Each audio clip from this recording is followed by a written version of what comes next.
Bueno, mientras vamos esperando a los compañeros, ¿alguna consulta, Luis, de lo que estamos viendo hasta ahora?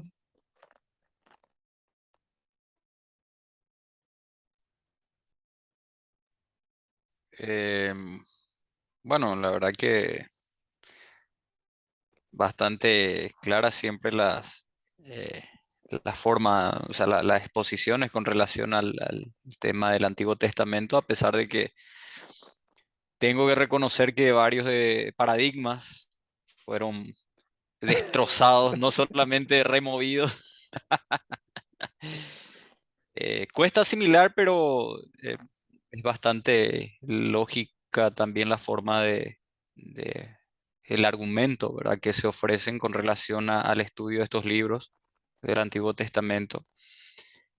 Em, Específicamente, muchas veces queremos hacer doctrina de libros poéticos, por ejemplo, o con base en libros poéticos. Ahí está. No hay problema, hiciste bien la aclaración, no hay problema en apoyar doctrinas o enseñanzas en libros poéticos. O, por ejemplo, hoy vamos a ver un libro que su género lo podríamos identificar hoy en día con una novela corta, un cuento, ¿sí? Una fábula.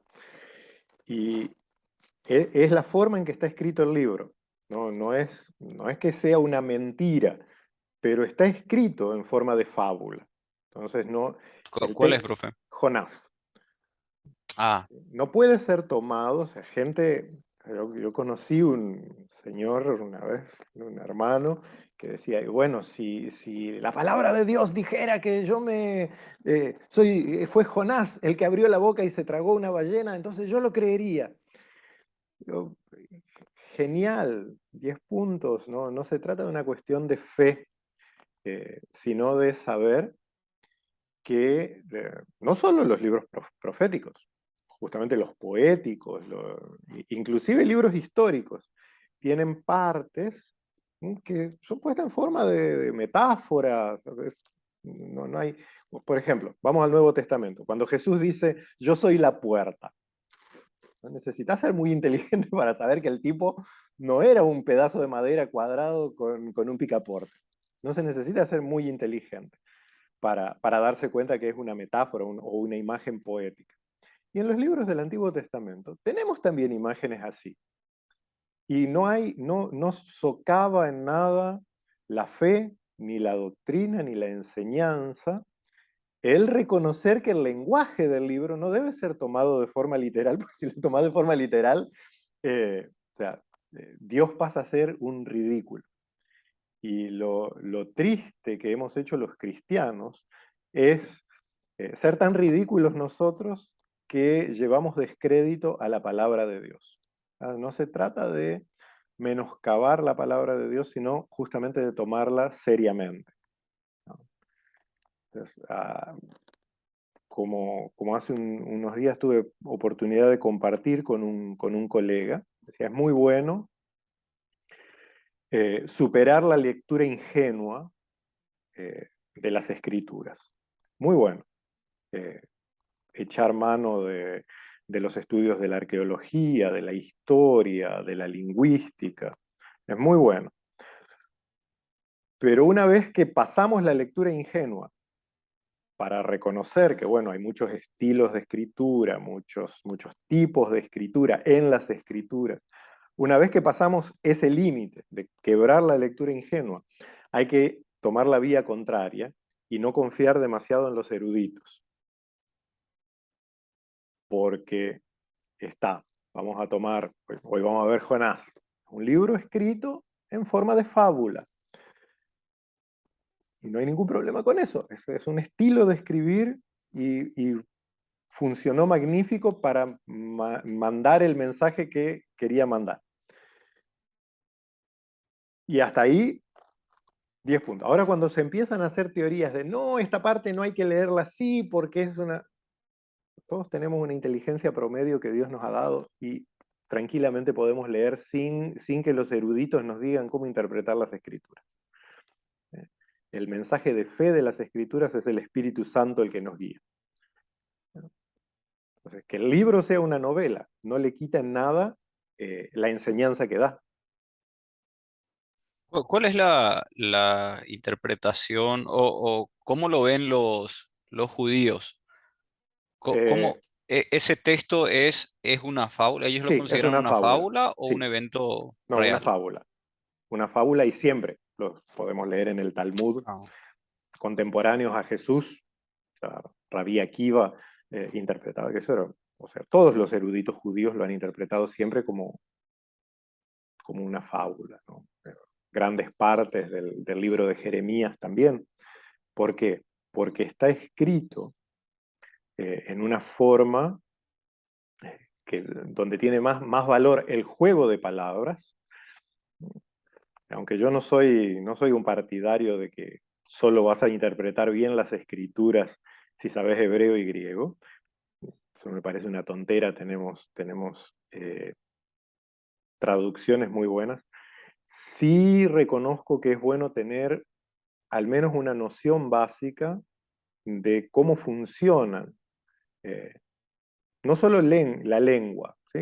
Aprender el idioma es relativamente fácil, pero aprender la forma de pensar y cómo se estructuran los textos en otro idioma, y más un idioma diametralmente opuestos a nosotros en cultura, y en una época que nosotros ya no comprendemos, no sabemos, por eso decía recién, poner en duda también a los eruditos.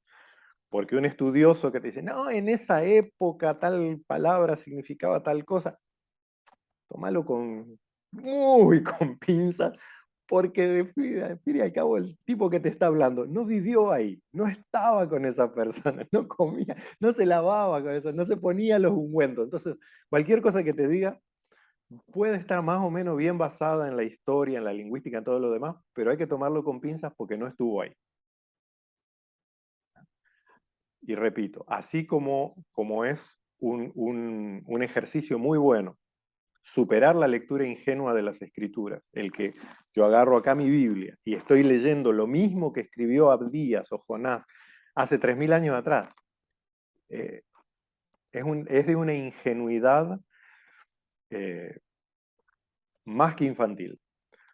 Eh, pero cuando es una ingenuidad real, o sea, por la simplicidad de la fe, ¿no?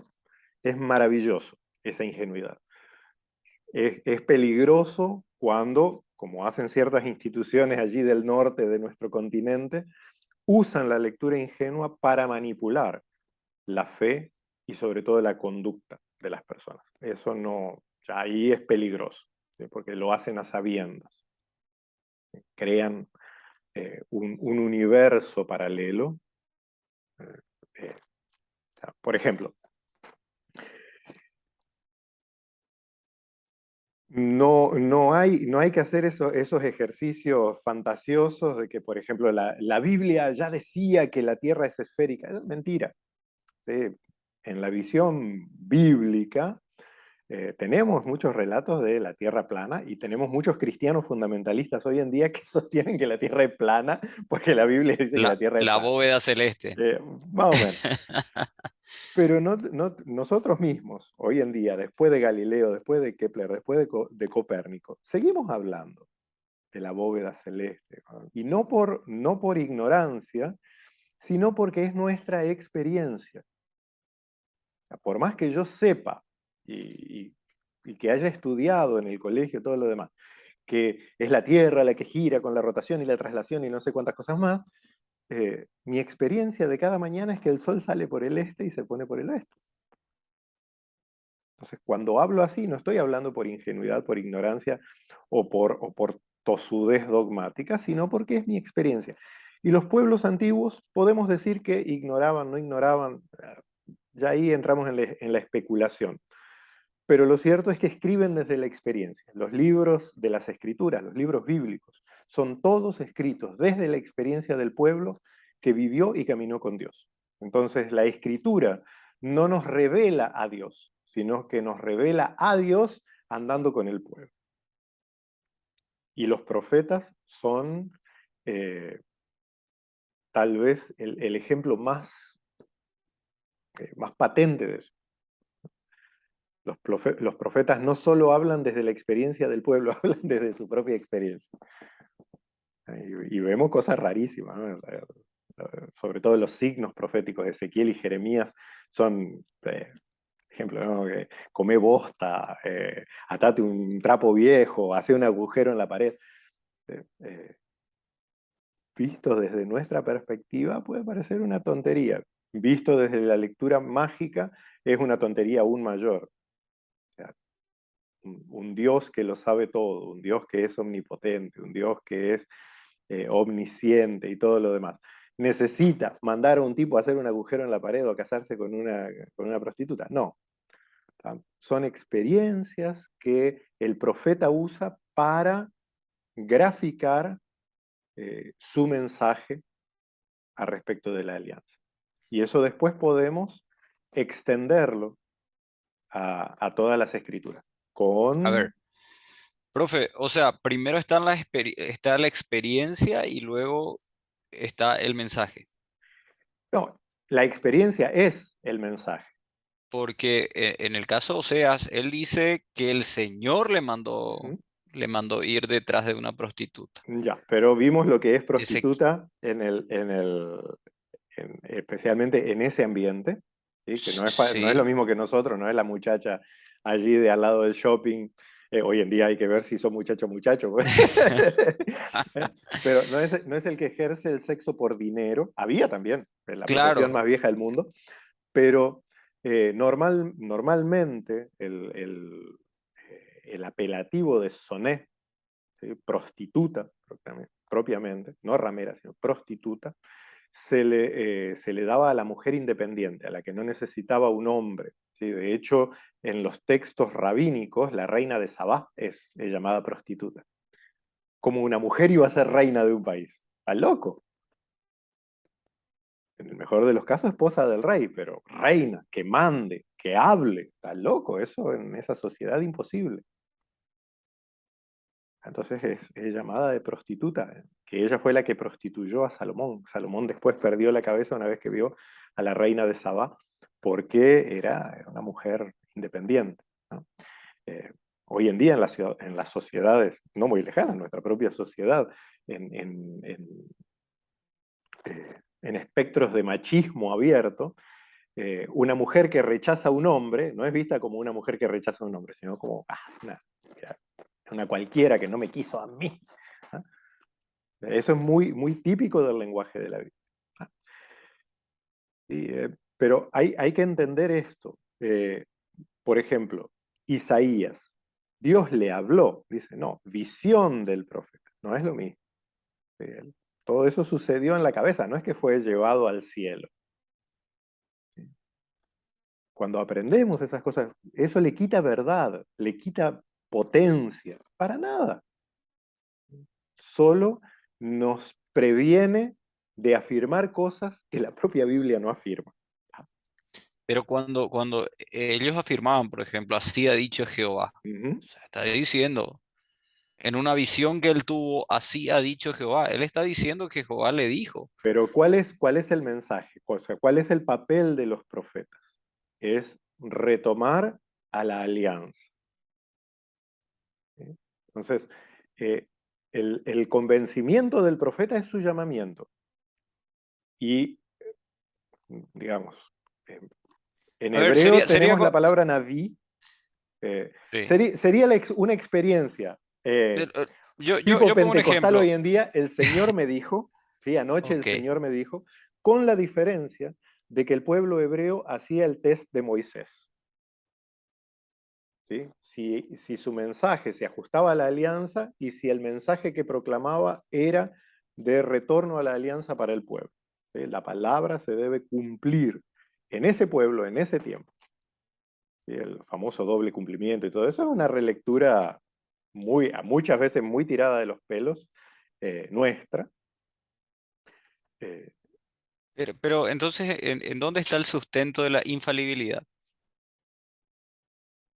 ¿De qué infalibilidad? Ahí Infalibilidad de las escrituras, de toda la escritura. o sea, ¿en dónde la escritura, dónde la escritura dice eso? O sea, cuando Jesús dice, y la escritura no puede fallar, se está refiriendo a la expresión de la escritura. ¿sí? Y no a que lo que registra la escritura es una escritura mecánica. ¿Sí? Hay que sacarse el seminario de Dallas de la cabeza. A ver, Primero, a nunca ver, los cristianos leyeron así hasta 1850.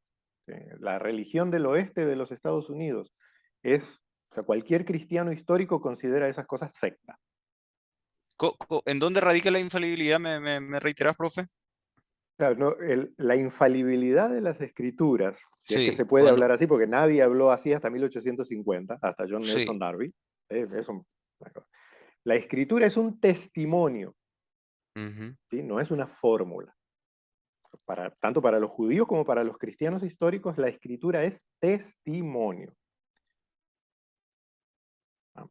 Entonces, cuál es el sentido de un testimonio? Que el testigo sea veraz. ¿No? Vamos a suponer que yo veo un accidente, bueno, acá veo accidentes prácticamente todos los días, así que es un ejemplo, no es una ilustración, es un ejemplo. Acá en la esquina de mi casa hay accidentes prácticamente todos los días, especialmente con moto. Eh, desde mi punto de vista, todo punto de vista es la vista de un punto. ¿Ah? Vamos a suponer que yo veo y digo, bueno, el auto chocó la moto.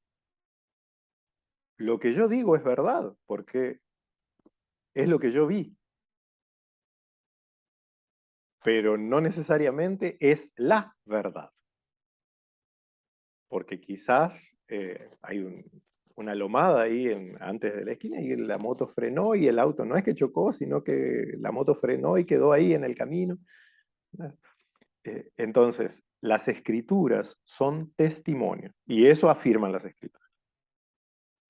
Y en eso las escrituras no pueden fallar. Lo que hemos visto y oído, de eso hablamos. Lo mismo dicen los profetas. ¿Sí? No son una fórmula.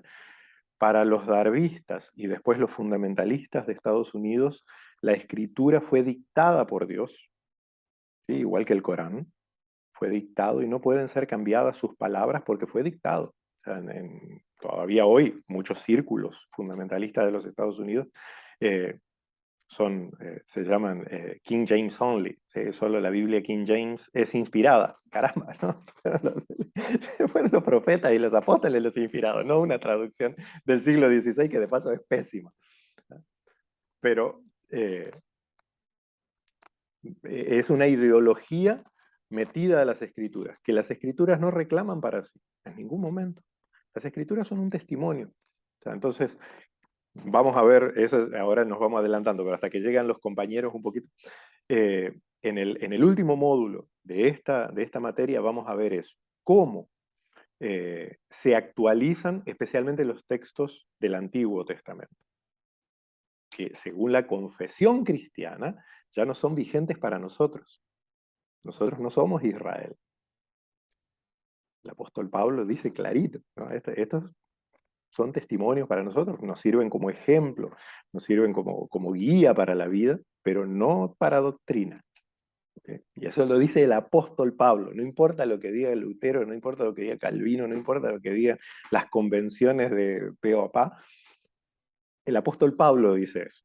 Sí, el apóstol Pablo fue inspirado, nosotros no. Entonces, no se puede discutir a eso. ¿Sí? Ese es el valor del Antiguo Testamento para nosotros. ¿Significa que no es palabra de Dios? Claro que es palabra de Dios, pero ya fue superada porque muchas y de diversas maneras habló Dios a los padres por los profetas, pero en los últimos tiempos Él decidió hablar por el Hijo, por quien hizo el mundo y por quien sostiene el universo entero. Esa es doctrina bíblica. Para, para nosotros, escritura autoritativa es el Nuevo Testamento.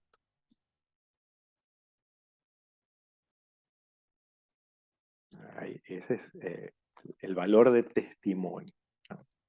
Por eso, repito lo que te decía al principio, es importante superar la lectura ingenua, ¿sí? De que yo leo algo en la Biblia y esa es, así como yo lo leí, lo entendí. No, nos separan 3000 años, o sea, del último escrito del Nuevo Testamento nos separan casi 2000. Yo no entiendo cosas que se escribieron hace 100. Ahí ya te empiezan con cuentos de la palabra del Señor es eterna y no cambia. No, Dios no cambia, pero Él eligió que para nosotros quedasen testimonios, escritos que fueron redactados, compilados, transmitidos en pueblos concretos. Y eso es lo que separa nuestra fe de otras fes en el mundo. ¿Sí? Y eso es lo que separa el judaísmo hasta el primero o segundo siglo, de lo que hoy en día se vende como judaísmo. Porque el judaísmo actual es Islam, ¿sí? Religiones del libro, ¿sí? Pero aún así los judíos tienen una diferencia con el Islam. ¿Sí? Para los judíos la única palabra autoritativa son los 5 libros de Moisés. Todo el resto son testimonios al respecto de la Torá. ¿Sí? Jamás tienen autoridad para establecer enseñanza. Tiene sentido desde el momento en que uno trata de armonizar la Biblia. O sea, uno ve incluso los 4 evangelios, bueno, los 3, Ujú. vayamos Los a lo más sinópticos. básico, a Sí, los porque si agarrás sinópticos. Juan no hay forma de meterlo No en hay ningún forma lado. de, pero si vemos los sinópticos, por ejemplo, y en un relato eran 2 personas, en el otro eran 3, después aparecieron 10 en otro. Y bueno, ¿será que fueron diferentes eventos? Y probablemente era un único evento, solamente desde una perspectiva diferente. Porque son testimonios, no son, o sea, creo que ya hablamos del concepto de revelación. ¿Sí? Para nosotros, especialmente para nosotros post John Nelson Darby, revelación eh, es Dios dictando cosas que nosotros no podríamos saber. Y en la Biblia eso no es. En la Biblia revelación es darte cuenta que Dios estaba ahí.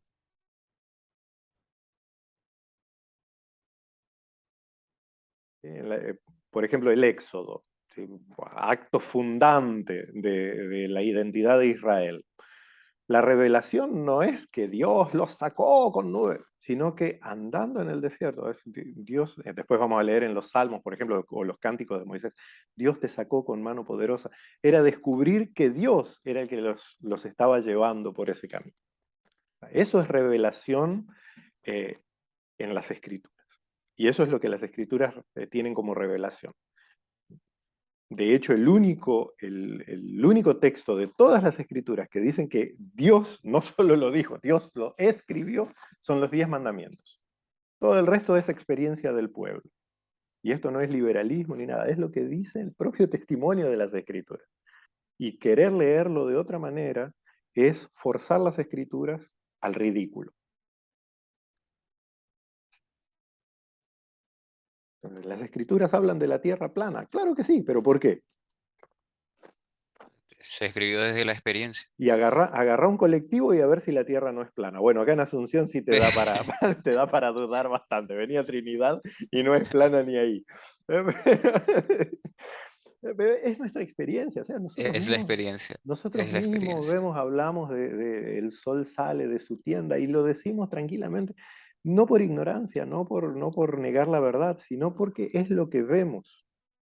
De hecho, que todos los eruditos más conservadores incluso reconocen que Dios respetó en todo momento las cualidades personales del autor, o sea, no Así es. suprimió su carácter, su personalidad, sus experiencias. Mira, eh, hasta lo más conservador aceptable.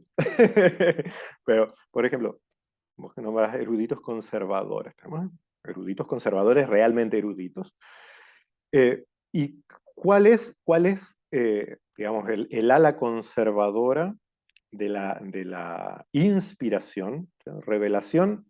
Todos, conservadores y no conservadores, que aceptan la Biblia como está escrita, te van a hablar que la revelación es ese darse cuenta, porque es revelación para la humanidad. Dios no necesita revelarse, Dios es un dato, digamos, un dato natural, ¿no? ¿No? Eh, el apóstol Pablo dice, por ejemplo, en Romanos 1:18 al 20, la la naturaleza propia naturaleza, ya adecuada. no podés negar que hay un Dios. O sea, Dios no necesita revelación. ¿Sí? los calvinistas post-Dordrecht van a decir que no, que hay una revelación natural, una revelación especial. Eso no, la escritura no tiene sustento. Pero bueno, lo que es revelación no hay diferencia. Sí lo que es inspiración. Y por ejemplo, especialmente en el liberalismo clásico y hoy en día en la neo-ortodoxia, te van a hablar como la revelación como la inspiración como una especie de la inspiración poética, ¿no? Un movimiento emocional a descubrir algo. Eso tampoco tiene sustento en las escrituras.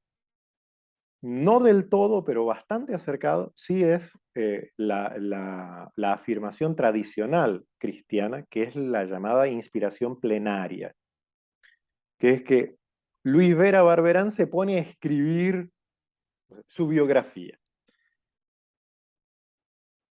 y que Dios eh, positivamente, ¿sí? Dios positivamente, el Espíritu Santo, eh, hace que esas palabras sean sus palabras. Entonces vos no perdés, no dejás de ser Luis, escribís lo que bien te parece, o sea, era lo que vos querías escribir, pero providencialmente, justo lo que venía a escribir, Dios lo usa para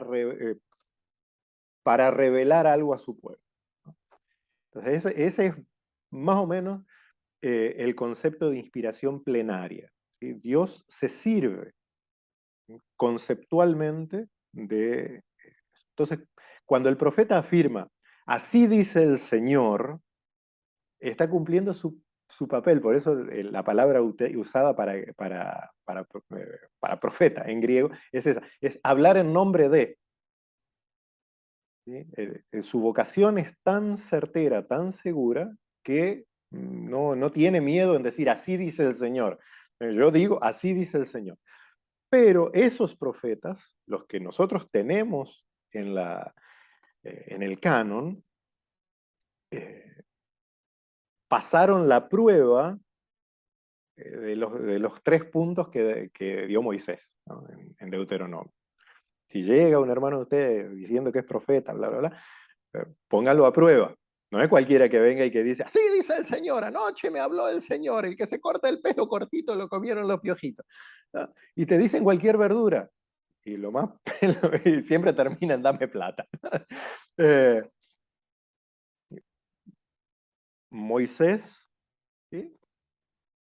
O por lo menos en palabras de Moisés, había unos requisitos que los israelitas le aplicaban a los profetas.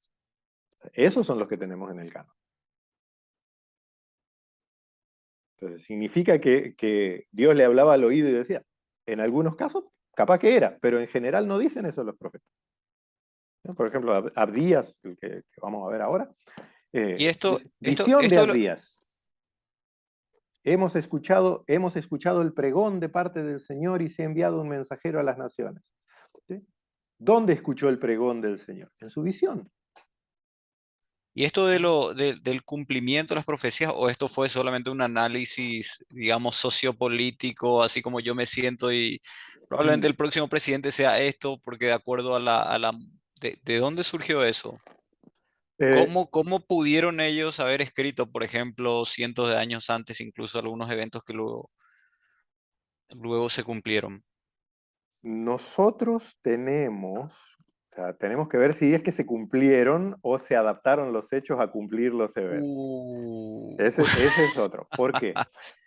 Sabemos que los profetas están en el canon, los profetas hebreos están en el canon porque sus visiones, sus proclamaciones se cumplieron delante del pueblo que allí estaba. ¿Sí? Porque eso era regla del Deuteronomio. ¿No? Entonces, por ejemplo, una virgen concebirá y dará a luz un hijo. ¿A quién le dijo Isaías eso? A Ezequías. Y Ezequías tuvo que haber visto la señal porque Ezequías fue consolado por el Señor. Que nuestras relecturas, ¿sí? Apliquemos las palabras de los profetas. No es en nada ilegal porque es una forma inclusive muy hebrea de hacerlo, que es el midrash. Pero decir que ese es el cumplimiento de la profecía tal, hay que tomarlo también con pinzas. ¿Sí? Porque, por ejemplo, hubo un libro muy famoso a fines de los 90, inicio de los 2000, llamado El Código Secreto de la Biblia, de un israelita llamado Mijael Drosnin. Si vas a agarrar letras sueltas, es cuentas, cualquier cosa es cualquier cosa. Eh, y lo mismo nuestras relecturas cristianas, que no están de más, pero ¿por qué los judíos nunca aceptaron a Jesús? Porque eh, eh, eso es otra mentira. Los judíos sí aceptaron a Jesús. Hasta el año 200 y algo, 300, todos los cristianos eran judíos. Y si el nazareísmo, el camino, como le llama Pablo, hubiese permanecido eh, como una de las tantas sectas del judaísmo, hoy seríamos judíos. Fue el cristianismo el que se separó del judaísmo y no al revés. O sea, al principio de todo el movimiento cristiano, todos los cristianos eran judíos. Pablo iba y predicaba en las sinagogas y lo mismo los otros. ¿No? Así es. Y los que no eran judíos eran temerosos de Dios, o sea, eran los judíos que no querían recortarse, se cumplían todos, pero no querían el recorte. ¿No? Recorte cadete. Estaban como los funcionarios del IPS, no querían recorte por nada del mundo. ¿No? Pero, Sí, pero su religión, su espiritualidad, era todo judío. Y, o sea, tenemos que leer la historia al revés. Y el antijudaísmo cristiano, eh, bueno, otra vez modificado por las sectas del norte del continente, con el dispensacionalismo de 7 pactos y no sé cuántas cosas. Es una cosa muy moderna, eso jamás existió en el cristianismo. Pero el antijudaísmo, sobre todo católico romano y luterano, eh, es también una lectura ideológica. Realmente los primeros cristianos eran todos judíos y lo fueron hasta el año 200 y algo, el año 300. Prácticamente no había paganos entre los cristianos. De ahí el entender la relectura desde nuestra óptica es un ejercicio bastante fantasioso. Tenemos que saber que hubo una relectura, pero entenderla de primera mano es medio imposible, ¿no? Por ejemplo, Albert Schweitzer, cuando escribió su Jesús histórico, él toma el Evangelio de Mateo como autoritativo. Y del Evangelio de Mateo crea toda una fantasía de Jesús como profeta apocalíptico, como profeta escatológico, le llama. Pero cuando vamos a una crítica literaria de Mateo, vemos en el trasfondo de Mateo, a la forma en que arma la historia y todo, es un daresh, ¿sí? un midrash, una predicación judaica en el cual presenta a Jesús como el nuevo Moisés. Y todo lo que nosotros vemos como profecías futuristas, en realidad son una denuncia al pueblo contemporáneo de Jesús. Y Jesús no era un profeta, en ese contexto Jesús no aparece como un profeta eh, escatológico, sino como un profeta de juicio a ese pueblo. Y Mateo fue escrito en las inmediaciones, o inmediatamente antes o inmediatamente después de la destrucción del templo y de todo Jerusalén, ¿no? Entonces, leída en ese contexto histórico, Mateo tiene mucho sentido. Cuando queremos agarrar esas profecías y aplicarlas a los días de hoy, tenemos que hacer unos ejercicios muy fantasiosos. Por eso el cumplimiento de las profecías. ¿A qué llamamos cumplimiento de las profecías? El profeta anunciaba consecuencias para la infidelidad, pero el propósito del profeta era siempre el retorno a la alianza. Si Israel retornaba a la alianza, qué bien. Es la búsqueda, el profeta no era un adivino, ¿no? Todo lo contrario. De hecho, el adivinismo era condenado, el Sí, pero, agorero, y todo eso era abominación. sí, sí, sí. El, pero también, bueno, dice en una parte justamente eh, una de las formas de medir o uno de los escrutinios que se hacía con relación a la profecía era que tenía que De cumplirse. Si no se cumplirse su cumplía, profecía. ¿Cuál era el cumplimiento? O sea, por eso hay que leerlo, por eso hicimos un estudio tan profundo del Deuteronomio como libro ujú. aparte. ¿Sí?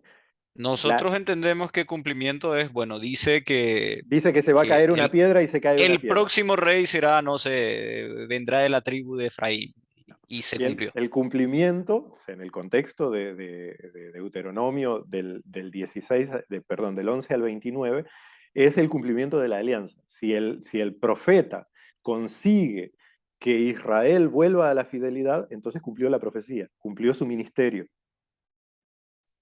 Pero sabemos que no cumplieron con eso. Sí, siempre hubo un No, remanente, siempre hubo 7.000 que no doblaron la rodilla. Pues vamos, en la última clase de profetismo vamos a ver a Elías como símbolo y, y- y epítome del profeta. Ese es un profeta, el que enfrenta al poder y el que dice, miren, ustedes se están desviando de todo. Que los reyes no aceptaran no significa que el pueblo no aceptara. Y el propósito de Dios era el pueblo, los reyes eran enemigos de Dios. profe, los reformadores tenían esta misma lectura, o hacían esta misma lectura de las escrituras, o con ellos ya comenzó el tema de la relectura y de... No, eh, hubo de todo, hubo de todo. Por ejemplo, una de las obras de exégesis más potentes de la época de la Reforma son los comentarios de Calvino, ¿sí? Especialmente el comentario de Romanos de Calvino es una obra de arte. No sé por qué los calvinistas jamás leen eso, ¿eh? Eh, pero realmente es una obra de arte. ¿Qué es lo que Calvino toma? O sea, Lutero también, Lutero un gran traductor, un gran biblista, pero no era para nada sistemático, era un desastre Él era un maestro, no era un técnico. Calvino no, Calvino era muy sistemático. Y en Calvino podemos ver el método de la reforma magisterial, ¿no? ¿Y qué es lo que dice Calvino a respecto de Romanos? Todo lo que hoy en día ningún calvinista aceptaría. Que Romanos es justamente una relectura del pacto original de Dios con la humanidad. Por eso empieza Romanos dividiendo la humanidad en tres. Toda la humanidad, los paganos, los judíos. Y en el capítulo 3 termina diciendo, todos están destituidos de la gloria de Dios, todos necesitamos a Dios, la ley no nos puede salvar, necesitamos a Jesucristo. Y allí empieza nuevamente una relectura es un midrash de Génesis 49:50. Y eso dice Calvino. Todo lo contrario de lo profe, que diría un calvinista hoy en día. profe, se está Se por está por cortar. cortar. Volvemos en